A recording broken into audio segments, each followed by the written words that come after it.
आजिर एही भिडियोटीरे मु आपनकु शिखेइबी आपण किपरि चाउल आउ सिंदूरर साहाय्य झील पटेई पारिबे, पड़िशा घर सुंदरी भाउजको पटेई पारिबे।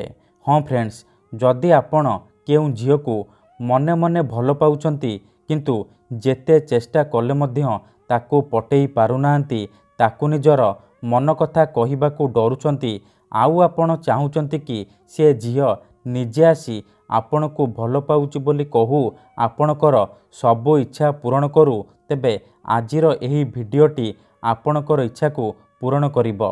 कारण आजिर एही भिडियोटीरे मु आपणकु शिखेइबी चाउल आउ सिंदूरर साहाय्य झील पटेइबा पई वशीकरण विद्या, नारी मोहिनी वशीकरण विद्या, जहाको प्रयोग करी आपण सुंदरी सुंदरी झील को मुहूर्तक भितरे पटेई पारिबे।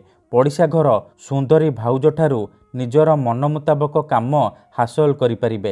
एही वशीकरण आपणकु देखिबा पई सहज लागिबो, किंतु ये प्रचंड महाशक्तिशाली वशीकरण।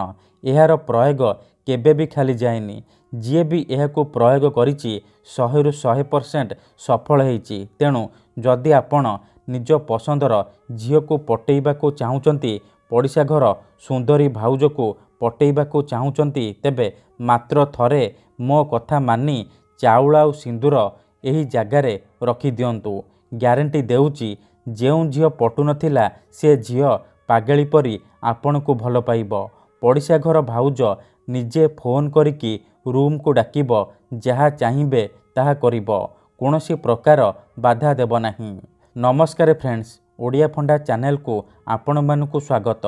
आपण समस्तकर इच्छा थिबो सुंदरी झील को पटेइबा पई, विवाहिता नारी को पटेइबा पई, किंतु ये एते सहज नुहे। एथिपई आमर तंत्र शास्त्ररू मु आज आपणक पई एमिति एक सहज घरेई वशीकरण नहीं आसीची, जहाको प्रयोग करदेले आपण सुंदरी सुंदरी झील को पटेई पारिबे, पड़िशा घर सुंदरी भाउज को पटेई पारिबे। एही वशीकरण करिबा पई आपणकु कोनोसी प्रकार मंत्रतंत्र करिबाकू पड़िबनी किंबा किछि भी पैसा खर्च करिबाकू पड़िबनी। आपण निज घरे बसी बसी एही वशीकरण करि परिबे। एही वशीकरण साहाय्य आपण वर्ष वर्ष धरी भांगी जाइतिबा पुराना प्रेम को फेराई आनी पारिबे। सासू नणंद दियर भाउज काहाको भी निज बसरे करी ताठारू निजर मन मुताबक काम हासिल करि परिबे। तेणु मोर आपण मानकु अनुरोध कि मनरे कोनोसी खराब उद्देश्य किंबा कोनोसी खराब काम पई आपण चाउलर एही वशीकरण को प्रयोग करिबेनी, काहेकिना एही वशीकरणर कोनोसी प्रकार काट नाही। मात्र थरे जेउ झील बा नारी उपरे आपण एही वशीकरण को प्रयोग करिदेबे, सीए सेही समय ठारू आपणक आड़कू आकर्षित हेबाकू लागिबो, जहा चाहिबे ताहा करिबो, कोनोसी प्रकार बाधा देबो नाही।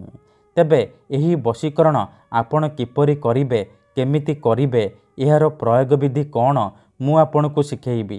संपूर्ण प्रयोग विधि मु आपणकु शिखेइबी। जानिबा पई भिडियोटी को पूरा ध्यान सहित शेष पर्यंत देखिबे।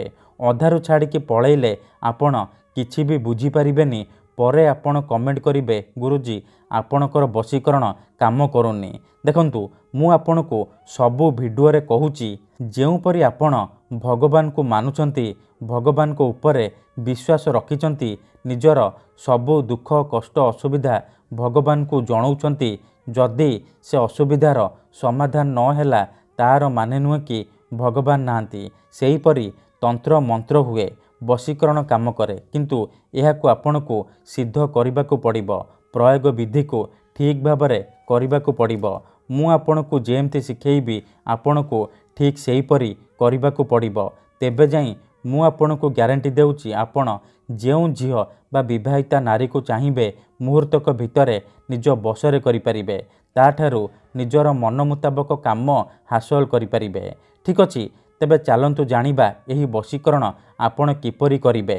विधिटी जानिबा पूर्वरु जदि आपण आम चैनल को नुआ आसीचंती, तेबे दयाकरी चैनल को सब्सक्राइब करी पाखरे थिबा बेल आइकन को मध्य दबाई दियंतु, जहा द्वारा आमे जेउ भी वीडियो अपलोड करिबो सर्वप्रथमे आपण देखि परिबे आउ तार लाभ पाई परिबे। ठीक अछि, तेबे मने रखंतु एही वशीकरण विधि को आपण କେବଳ ମଙ୍ଗଳବାର କିମ୍ବା ଶନିବାର ଦିନ କରିବେ।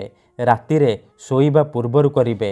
ବିଧିଟି କରିବା ପୂର୍ବରୁ ଭଲ ଭାବରେ ହାତ ଗୋଡ଼ ଧୋଇକି ସଫା ବସ୍ତ୍ର ପିନ୍ଧିକି ଆପଣ ଏହି ବଶୀକରଣକୁ ଆରମ୍ଭ କରିବେ। ଏହି ବଶୀକରଣ କରିବା ପାଇଁ ଆପଣଙ୍କୁ ଅଳ୍ପ ଟିକେ ଅରୁଆ ଚାଉଳ, ଲାଲ ସିନ୍ଦୁରର ଆବଶ୍ୟକ। ଏତିକି ଜିନିଷ ଆଣିବେ।